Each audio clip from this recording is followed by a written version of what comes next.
Welcome to Sewing Out Loud, the official podcast of Zede Sewing Studio. Here are your hosts, Zede and Mallory. Sewing Out Loud.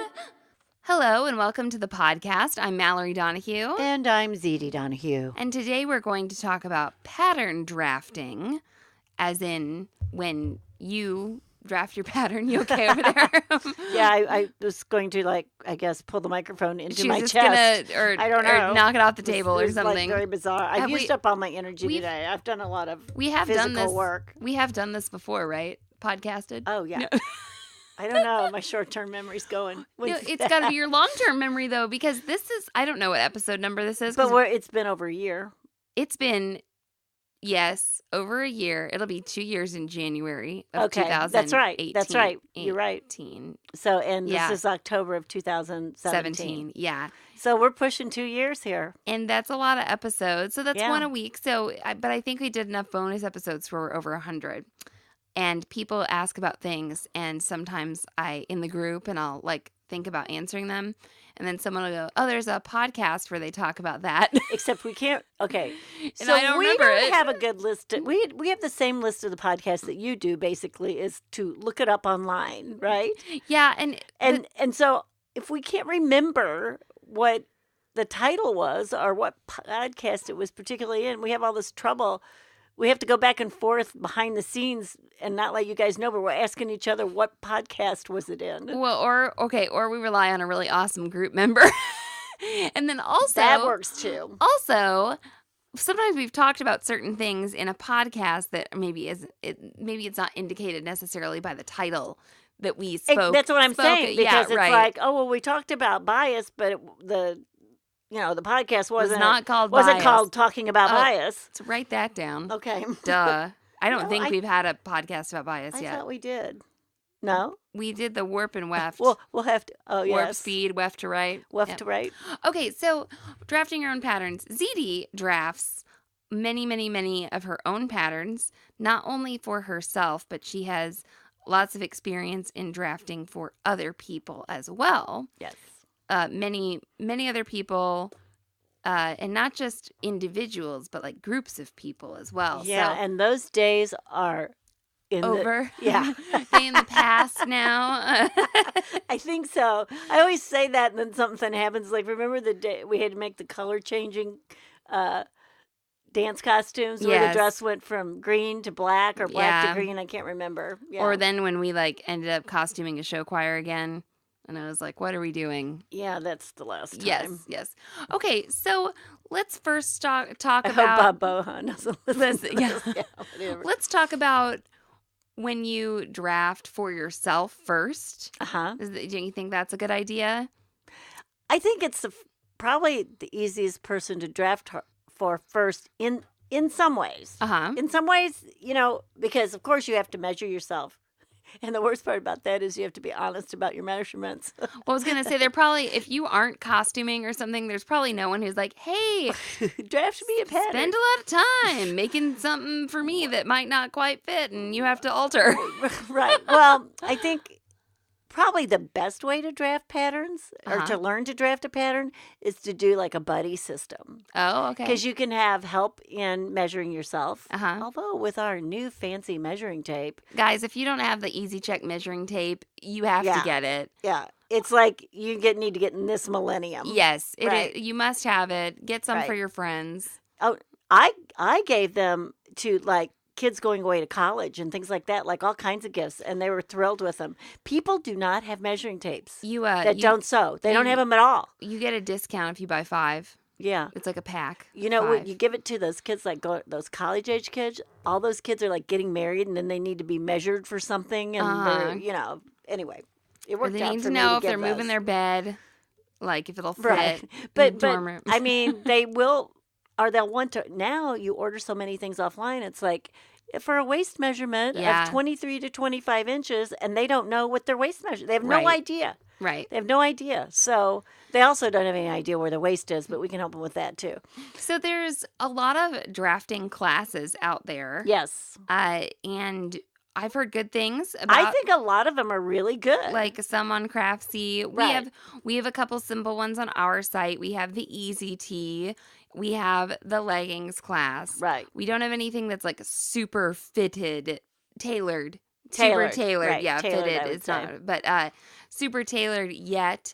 But how did you start drafting for yourself, or what do you think? Talk about the process. You know who really a little taught me to draft? bit. Who? Really, really taught me to draft, because I had drafted before, but I don't think it was Gosha. And she was from Poland. And it was communist Poland, like she was from. Right. Is there even a Poland anymore? Yeah, there there's is. Yeah. a Poland. I always wonder. I always get worried about those countries come and go. But anyway, they didn't have a choice. They couldn't get patterns. They couldn't get fabric. You know, she told me stories about drafting a blouse pattern, and then they made it out of like diaper fabric because they couldn't get anything. Right. So she knew how to do anything with anything. Right. Yeah. So I learned a lot from her. But I remember buying patterns and having to absolutely redraft them. Reconfigure, redraft. Yes, Yeah. because I am not proportioned at all like the patterns. And I'm not sure anyone is. Few people are. Right. I think. There's a lot of people wearing patterns straight off the press, and they really don't fit them. They think they do until you point out, oh, your shoulders are too wide, or then that neck is too wide for you. Or I mean, a lot of people will, you know why? Because it fits better than the ready to wear. Well, this goes back, if you haven't listened, I know we did this podcast, Right. the expectations of the ready to wear, the self sewn, and the self drafted. Right. I see some people wearing some leggings that are like commercial patterns That are awful. that We they're- think are awful. and they're just We like, think they're awful. yeah, They think they're fine. They're just like so excited about them, and then I see people totally nitpick their self drafted leggings. Now, Which is really funny. Yeah. these might not be the same people, of course, but I think it's funny what we're willing to accept and not accept. Yeah, it's really not accept from Yeah. ourselves. Yeah. Well, we're always I think traditionally anyone who makes anything or tries something or tries to learn, we're most critical of ourselves. So talk about drafting for Those yourself. pants you have on, I made and drafted. I know. So you started out using commercial patterns, of course. Of course, because I didn't know how to sew at all. Mm-hmm. But I was, 13, I guess.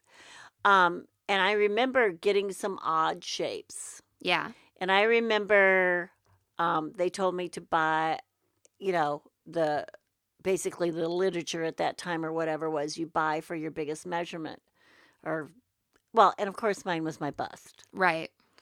So I was this person who is in retail, probably, back then I think, a size 6 back then is what a size 2 is now. Right. Okay. So I was like a size 6, say, at that time. Mm-hmm.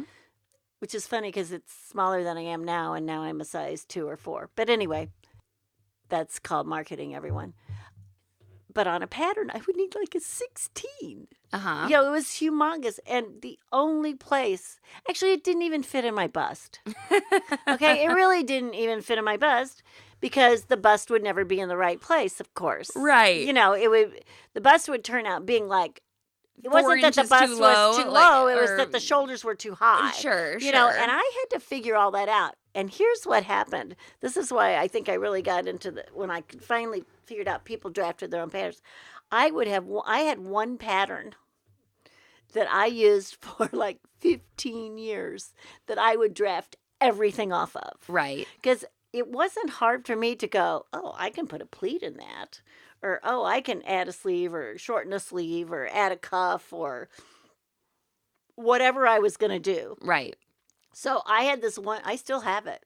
In fact, I will tell you what is made out of it. The Alice in Wonderland dress is made out of it. And your red Russian dance dress was made out of that pattern. But it was a shirtwaist dress pattern. Mm-hmm. So it actually had a waist in it, Right. which I didn't realize probably wasn't what I should have been working from. But I should have been working probably from like a sheath. Sure. But I also did have a sheath pattern that I made every single sheath out of that I wore. So I kept these patterns forever. And I would buy a pattern in my developmental years, right? Right. I would buy a pattern. I go, oh, I want that collar, or I want that placket. And I would buy the pattern only for the placket. Yes. And then I would look at the pattern and figure out how they did the placket. And I would incorporate that into that one dress pattern your sloper, your pattern. Yeah, your pattern. I didn't know it was my sloper. So, nobody told me this, that was my sloper, but it was. So when you get a sloper, or I think, so that kind of sums up like your journey a little bit. It's where you start, right. You know, but you started from commercial patterns, and you finally got something, okay, there's this pattern that fits me. Well, and it didn't fit me at first. I made it Sure, fit me. You finally got it. And what I did not know you made muslins. Uh-huh. So I had like 3 or 4 dresses made out of this pattern. Uh-huh. And finally, that 3rd and 4th dress were perfect. The first dress was like a little wide in the shoulders. Sure. I could still wear it. Sure. I still wore it because it looked better than any ready-to-wear, of course, that I could get. But, by the time I got to that's what hit. Oh, my gosh. This 3rd and 4th dress is perfect for me. I don't ever need another pattern, size, or shape. I just need details. Yeah, we don't have a lot of basic patterns in our collection. No, they're all like, patterns. oh, whoa, there's this weirdo flounce on the skirt or something, right. Like that we didn't want to like figure and draft, because some of those things you have to drape. But so once you get your sloper and your pattern for your basic garment, and let's think about this. There are lots of different types of garments. So Mom's talking about this pattern that she's had forever. And now that was woven. There we go. And fitted. A woven, fitted shirtwaist dress. Okay. So you can have a sloper for a knit t-shirt as well. That's right. You can have a sloper for pants. That's right. For leggings. For leggings. For pants that are going to be made of like stretch fabric, or for pants that are going to be made from a woven. You can have a skirt sloper. Now, you don't need a blouse sloper if you have a dress sloper. Or a skirt sloper if you have a dress sloper. Well, yes, you do. Here's the deal. Uh-huh. If you have a dress sloper, it's usually a sheath. Yeah. Okay. So it's basically a straight dress that has, some darts in it, that it's made to skim over your body, right? Sure. Okay. And this is also a thing. To skim over the body. This is not supposed to be a sausage casing.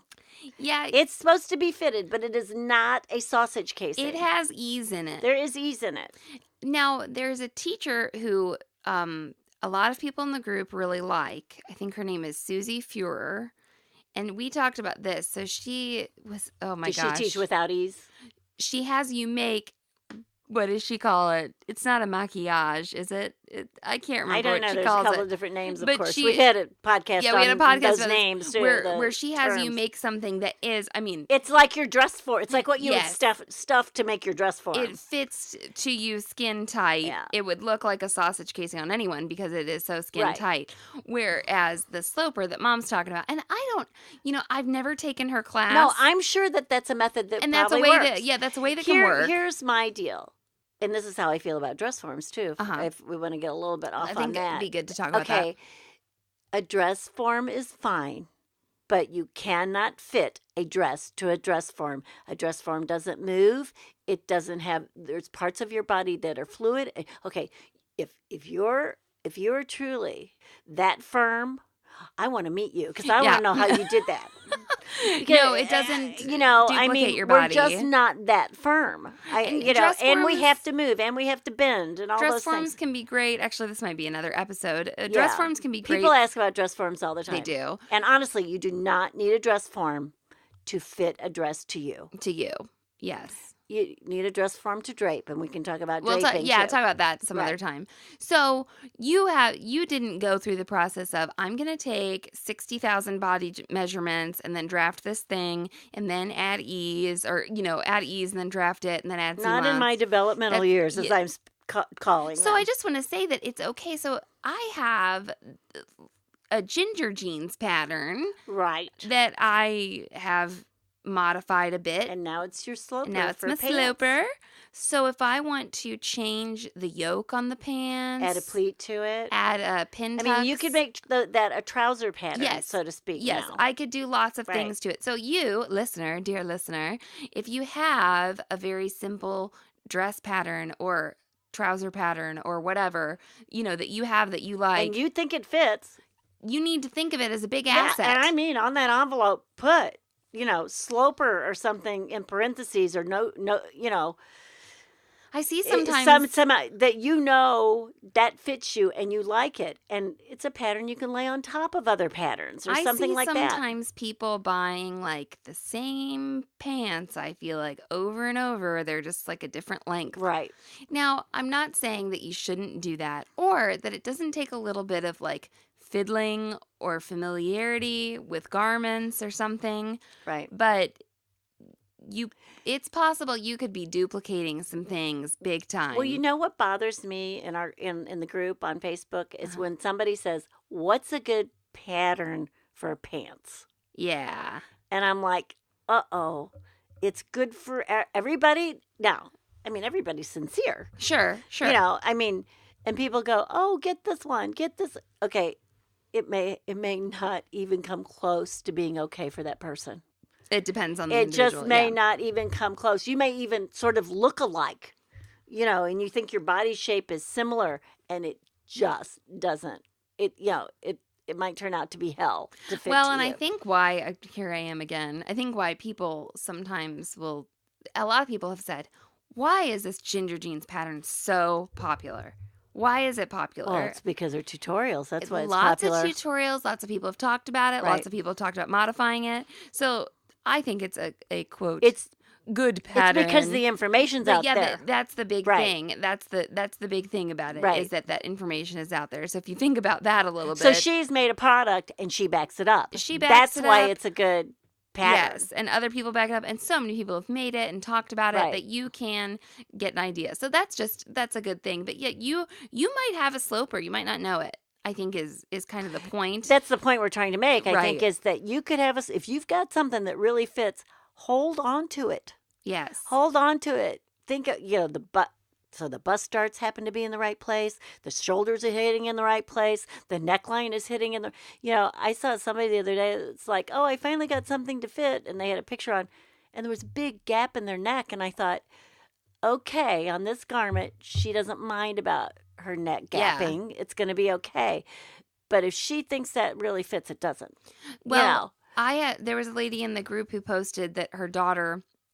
A dress she was making for her daughter, and it looked like her daughter was pretty busty. And she said that it was too tight in a certain place, and I said the bust darts are too low. Everything needs to be right. It's in the wrong place. Pinch up those shoulder seams, and then it won't be too tight. Then the volume will be where the volume is on her body, right? And I thought, I hope she saves that because that's where that girl needs bust darts all the time now. She could add sleeves to that. And a sleeve, if you love some sleeve from some pattern, you duplicate the arm side and the sleeve on your pattern. That's right. Bam. But you now you don't have to mess with that bust dart height or anything like that. You got that. And that's true of if you buy a pattern just for the sleeve, there's nothing wrong with doing that. No, it's fine. Okay, because especially when they cost $1, when they go on sale, or $1.99, I'm like, I'll buy that sleeve pattern for $1.99 if I don't have to take the time to draft it. The paper's there, it's drafted. I may have to redraft the arm's eye. Yeah, but big deal. A sleeve cap, big deal. That's nothing compared to, and I'm talking about something that's complicated, not like a straight sleeve. Sure. But I don't want to draft collars. When I see certain really beautiful statement collars, I'm like, let's just buy that. Okay. Like something that is there's some pretty patterns from decades of style where it's this collar that has 4 layers of and it's bias bound and stuff. I'm like, oh, I'll just let them do the work. I mean, you're saving time. Oh, sure. But you're going to put it on the dress or whatever, or the shirt that was a sloper. So I don't know that we answered. I think somehow I did not answer the question about a skirt and a dress and a blouse sloper. Oh, okay. Let's go back to that. I don't remember saying it. I said okay, you could have a skirt, and you were like, no. So commonly it's a sheath dress. Okay. Okay, so there's no waist.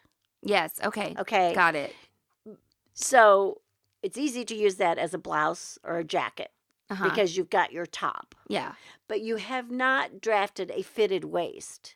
And in most skirts, you want a fitted waist. Mm-hmm. You've got a waistband that you zip or buckle or whatever. And that's how the garment is held up versus the dress. Right. Yeah. So, oh my gosh, a skirt sloper is so easy to make. And that's what we should do next. That's what Mom wants to do next. It's so easy. It's so easy to make a skirt sloper. No, it's not easy. You need our class. No. Once somebody shows you, it is so easy. Right. I mean, and if you've got one hip high or one hip low, which I'm sitting across from somebody that has that particular issue, it's not your hip, it's your back.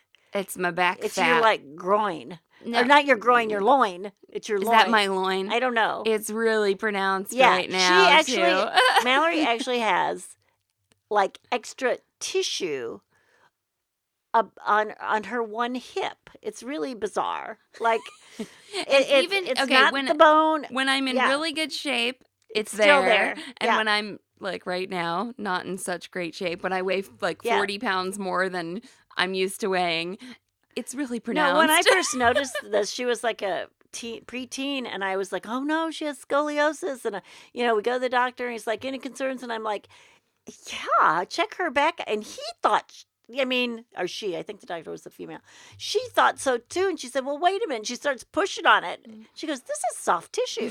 Like, there's nothing wrong with her spine. And she's like, I don't know. She's just lopsided. Yep. So Mallory's lopsided, everyone. I'm right-sided when I like dance and stuff. Mm-hmm. And that's the side that is more toned. Is it? Yeah. And then like I store some it's just very fat weird for the winter it's over my like left somebody side. put a little extra fat pad on the left side. I don't understand it. Okay, so what if I need a skirt sloper and I have my funny you will hip? actually have it will look a little bit different on the left and the right. That's why you also hey, that is why you also do not try on garments inside out to fit them. I know. Stop telling people to do that. Oh my God, I hope nobody gets offended that I probably shouldn't have said it like that. Well, if you know you're symmetrical, it's probably okay. Well, and on some, but it's not necessary. Why are you doing it? Stop All it. you have to do is pin it. Yep. Pin it while you have it on. Yep. Take it off. Leave the pins in. Now, sometimes if it's like your back seam and you have to open up your back seam to get out of it, you will have to take those pins and just put them on one side of the fabric so you can unzip it, right? Yep. Okay. And then you take it off, and then Ta-da! then you turn it inside out and you mark where those pins are. Yep. It's really that simple. And then you mark that on your sloper or your pattern or whatever. So the skirt sloper is different from the sheath dress. Yes, sloper. Yes, I believe so. So what I would say that what you need in your barrage or your arsenal or whatever your arsenal of slopers is a sheath, a skirt, and a pant. A sheath, a skirt, and a pant. Right. Well, and then you could make anything from that. You need and you put your sleeve on your sheath for your blouse. Yes, you do. Yeah. And usually you only do one sleeve because usually Sure. they're the same, right? Sure. Okay, let's take a message break because we are 20 minutes into this podcast. But I'm having so much fun. So much fun. Everyone, the audience is asleep, but we're having a good time. Mom, this podcast episode is brought to us by the So Long and So Happy edition of the SewHere Box. Oh my goodness, where did you get that saying? I know. Somebody really smart must have thought that up. I mean, it just has so much to offer there. That's right. You're supposed to sew for a long time. A long time, or like goodbye kind of a little bit in a podcast. Yeah, you're supposed to be happy while you're sewing. That's right. So the longer you sew, the happier you'll be. And then also just like, so long. Thanks for listening. So long. Farewell. Wouldn't you like to wear a t-shirt that you made, that you self-sewed, that said so long and so happy on the front of it? I could be very happy wearing that t-shirt. The signature mint green. I think the hex I don't code. think that's mint green. I do. No. It's light teal. Okay, well, the hex code, whatever it is like 76D2C5, just in case you want to look at that on your computer. And so anyway, if you would like to do that, then you should order the last SewHere box of 2017, which you can do by going to SewHere.com/box. Our signature keystone product in there is the custom printed fabric panel. There's another custom product they're going to be There is. real happy with. There is, and we're not going to talk about. No. It's telling you. If I can keep Mallory's mouth shut, it will be a total surprise. We might like show it somewhere. Okay. Oh gosh. See, There's she cannot keep a secret like there's going at to all. be a special pair of scissors. Yes. There's going to be a couple of very special tools in the box, and then some fun things for you to use to customize. Our little custom things that we think up. And customize your sewing space and customize your life with fabulousness from SewHere.com. So the SewHere boxes are set to ship between December 1st and December 15th. So you pre-order them now by going to SewHere.com/box. And choose SewHere Box Shipping when you check out to get free shipping both in the U.S. and internationally. And I am not going to let Mallory add the number of boxes we ship out after we've already closed the orders once this time. She does that all the time. I swear, Sam and I are not going to let you do that. Okay, well, we're going to ship out 1,000 boxes. No, oh, okay. No. No, but seriously, there's only going to be 250 of them. And I believe at this point, we have already sold 100. So if you're wanting one for a gift for yourself or someone else for the holiday season, or if you just like to get everything that Zede and I make, we will put a lot of care and a special love note into these boxes. So go to SewHere.com/box and order one today. Sewing out loud. And we're back. So before we move on to talking about drafting patterns for other people. Groups. Yes. Mom wants to talk about pattern recommendations. Right. And I said pattern recommendations, you're not always going to be happy with what the other person was happy with. But a lot of times when something is recommended, what you will get in the recommendation is that the directions are easy to follow and it is well drafted. Now, if I want a loose cardigan and all I have to worry about are my shoulder measurements, then that's, that recommendation for that is probably I'm going to be happy with. Sure. But sometimes people will say this isn't easy to use because of such and such, and it has nothing to do with the fit. You're totally right. Right. So. Okay. So Mom has drafted costume patterns for, in particular, I feel like the highest volume of your work was when Lindsay and Hillary were in high school and they were doing show choir. And somebody messaged us a while back and was like, you say that you have made thousands of costume pieces or blah, blah, blah. Please explain. Well, 50 kids times however many costume pieces. Well, okay, so and it wasn't one costume. Right. So each child or performer, excuse me. They're children. Each performer may have 4 costumes. Right. And even with the 4 costumes, there may have been other pieces. Mm-hmm. So it was not unusual for me to truly make thousands, of costumes in one year. And you were doing 2 show choirs. Well, and a musical. I was doing show choirs. I was doing musicals. Actually, sometimes 3 show choirs. So when you draft for another person, mm-hmm. You think a lot before you draft. A lot. I feel like let's talk about individual first. Okay, individuals first. Like a bride came to you, says they want this or that. Well, she got a sloper. Yeah, she got a sloper. Mm-hmm. You fitted it to her. I'm thinking, when you say this, I'm thinking of like Cindy Giamalva comes to me and says, I want this dress from this movie. Sure. To be my wedding dress. Or you coming to me and saying, my future mother-in-law's getting married, and I told her we would make her dress. Now, we didn't know what she was going to pick. That's right. Which is what you should ask first. Both of those dresses, the only reason I did this is we were somehow connected, related, or lifelong friends with these people. So I had to make these from like moving pictures or snapshots with part of it wasn't even like I had a full picture of any of these dresses. What movie was Cindy's dress from? The one, it was a remake with Harrison Ford and she goes to Paris. The girl goes to Paris and comes back. I don't know. It's a girl's name. I want to say Selena. That's not right. No. What is it? It's somebody's name. It's a girl's name. Okay, well, moving on. Sorry, I just didn't know. And then my mother-in-law, and she wasn't my mother-in-law yet, she was getting married, and she wanted Paul McCartney's wife at the time. Right. I guess it is. It's his married. current wife also. Okay. Yes. The most recent wife. Yes. She wanted her wedding dress. Yeah, her dress. So. Which Stella McCartney, of course. Designed. And it was lovely. A very tailored, sort of a tailored shirtwaist dress. I assumed was made out of crepe. That's what I decided.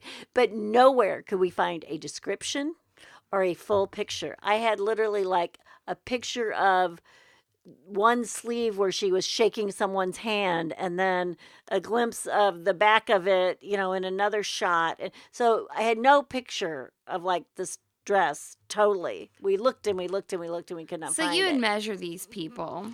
Yes.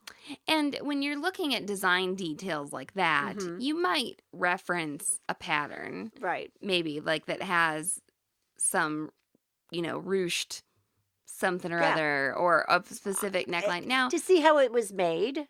Carolyn's dress had that, what's that? That shawl collar. A shawl collar. And you knew enough and had made enough things with shawl collars. That would be a real good one to cheat on. Yeah. To go find a shawl collar pattern and draft that part using into your sloper. Right, right. But I think you draft. Did you draft that without aid? Yes, and I remember drafting it, and I remember it worked the first time, and I was kind of surprised that it went so well. Right, right. The other thing we did with that. So, I want to say that shawl collar. If you don't know what we're talking about, it's where, like, if you were to drape like a necklace over your neck, right? There's no back seam at the collar. No, there is a back seam at the collar. The collar comes off of the dress. Yes. So you're not. The collar is part of the dress. I don't know how to. It's kind of hard to explain. Yeah. And the reason a lot of cardigans have shawl collars, but they're added. Yes, but what I want to say is it's a weird thing. Yes. And it's pretty impressive that Mom could draft it. There's not like a neck hole that a collar goes into. Yes, that's not how it happens. So the front of the dress actually has the full collar on it, and then you attach it to the back of the dress. So it has to match up. And I don't know why I thought that's what it was, even by looking at the pictures I had. I really thought that's what it was. Well, and you knew the reason you could do that is because you'd made garments that were constructed like this. Hundreds of them. Right. Yes. Right. Yes. So that's why you knew that. Okay, right. So drafting for that person, you take these measurements. You might reference a pattern or not if you have got all of that experience. And then you make a muslin for them. I made a full muslin for her. Right. And I made the muslin like the dress. I didn't make her a sloper first, if I remember correctly. We did have some sort of time limitation. And I figured if I made the muslin, I'd be okay. Well, you also are more experienced. That's true. And the dress, while it had these kind of tailored details, it wasn't super fitted. It's not like it was. Well, I felt like it was. It had a set-in waistband. Yeah. I was just thinking, like, around her bust, it got to be, like, a little looser and stuff. There was a little bit of a flow. The bust had tucks and not darts. Right. There were tucks, at the waistband that came up. And Carolyn was not like a bizarre shape or anything. I didn't see like any big problem I was going to have. And then by making the muslin, I think one thing that happened is Mrs. McCartney had pleats in her dress, and I put pleats in the muslin. And when I looked at them on Caroline, I said, I think you're going to be better off if we actually do. It was more like a little gather that we did. And I think it looked better on her. Right. I think we had maybe pleats in front and gather. I can't remember exactly what we did. We need to get that dress Yeah, back I was going to say, I should ask her for it. Yeah. It had covered buttons. I remember that. I told her to wear it to my wedding 2 months later, and she wouldn't. And it was beige. I wore like a blush colored dress. No, it was ugliest dress you've ever seen. Hers was not beige. What did I call beige? Who did you say beige? Yours? I said hers was beige. No, hers was like just cream. No, well, it was what I would call an oyster, an off-white. Excuse me. Or an off-white. And this was funny because I said, when we were ordering fabrics, we got a couple of samples. I said, I believe this is out of crepe, the way it's hanging, and a good quality polyester crepe, I believe, will give you what you want. It won't wrinkle. Right. It'll be light enough. It'll look nice. And I said, and then we'll also have to buy a lining. And she says, I don't want it lined. And I said, it's a white dress. Got to have something under there. So here's what happens when you do draft for other people. You do have to tell them sometimes what they have to have. They can't just dictate to you because you know more than they do. And I said, well, I will either line the dress or you will have to wear a full slip. I said, I guarantee you we will be able to see through it. And I said, and this was in a church, and I said, if you're standing in that church and there's any beam of sunlight, everybody's going to see your knickers, right? Right. So she accepted the lining. That was pretty cheap fabric. Like it was very inexpensive fabric, I guess. But it was really nice quality. It really sewed up well. It was a poly crepe, so it's not like we ordered like silk crepe or something. I think it was $5.50 a yard. Was that all? Yeah, and it worked so nicely. Yeah, it looked really nice, and the dress was very nice. Let's talk about so that's individual. It's a little bit more like we're trying to make one person happy. Where this happened for you in your life was making these wedding dresses or these formal dresses. Let's talk about drafting a pattern, a multi-size pattern, for a group of children, high school students. So I remember seeing this. You would have a costume pattern, and it would have a name on it that I recognized. It would be like gold vest, and I'm like, I know Mom made a bunch of gold vests. It says gold vest, small, medium, and large. And I was like, oh. So, like, and I remember taking everybody's measurements because I'd go with you to do that. So you'd take everybody's measurements, and then you would draft sizes, guys. Right. Now, these sizes had nothing to do with industry. They had to do with what sizes those people were. Yeah, so if you had an itty-bitty little person and then a bigger person. It was kind of funny. It would be like, well, this is Kara, and, this is Hillary, and Hillary is just Kara with bigger boobs. There you go. It would, so I would start to group these bodies. Yes. Okay. Now, vests were easy, of course, for guys, Okay, so a small is going to go on to, just 2 of the guys. The medium is going to go on probably 8 of the guys. Right. And the large is probably going to go on 4 to 6 of the guys, however many. You have a bell curve. Right. It was really like that. And then I would know that that's what I needed to cut out because I would cut out multiples, right?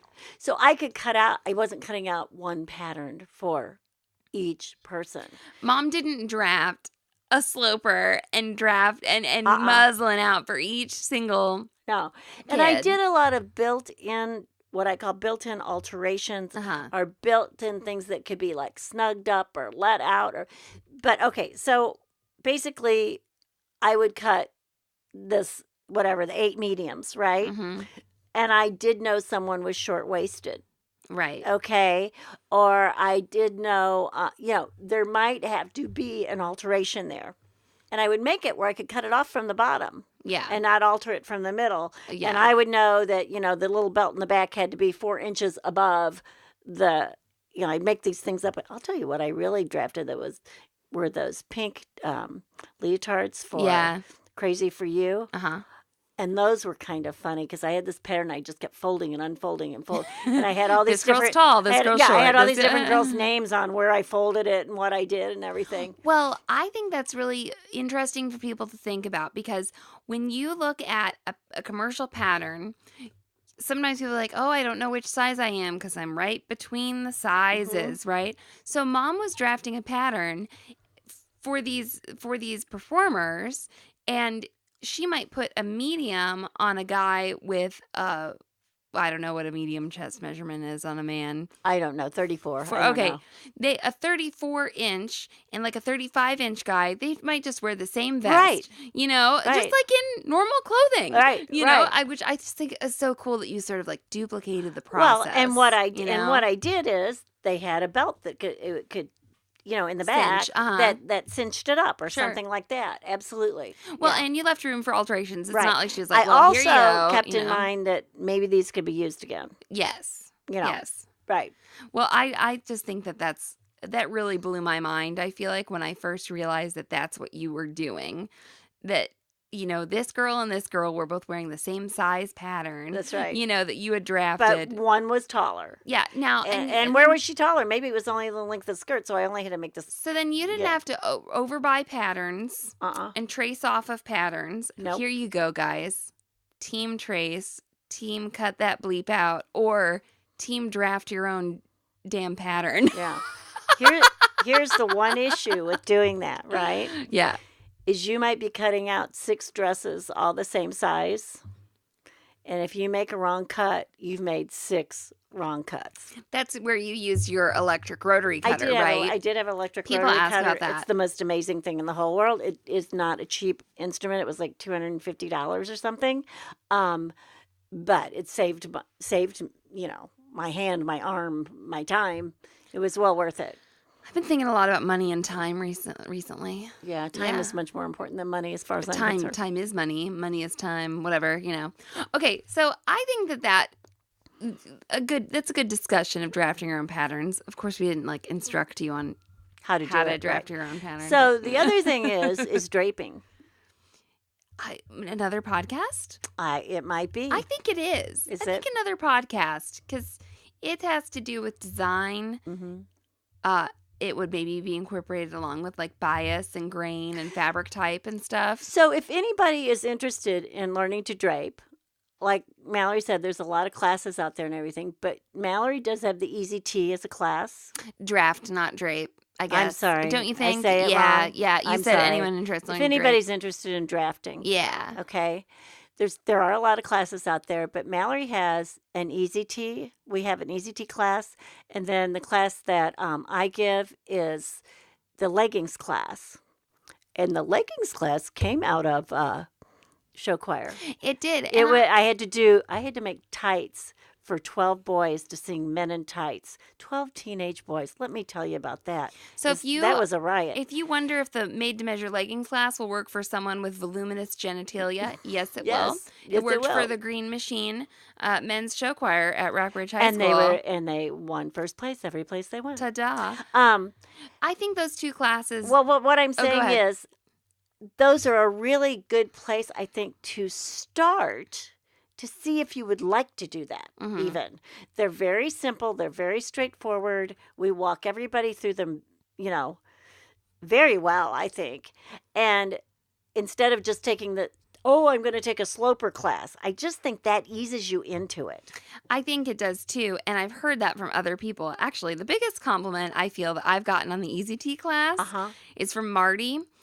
She is I love Marty. Okay, and Marty, I hope you don't mind. I won't say your last name. Marty is a very petite woman with a very large bust. She's got some. Yeah. Yep. She has a shape that is not found on the pattern envelope. That's right. Ever.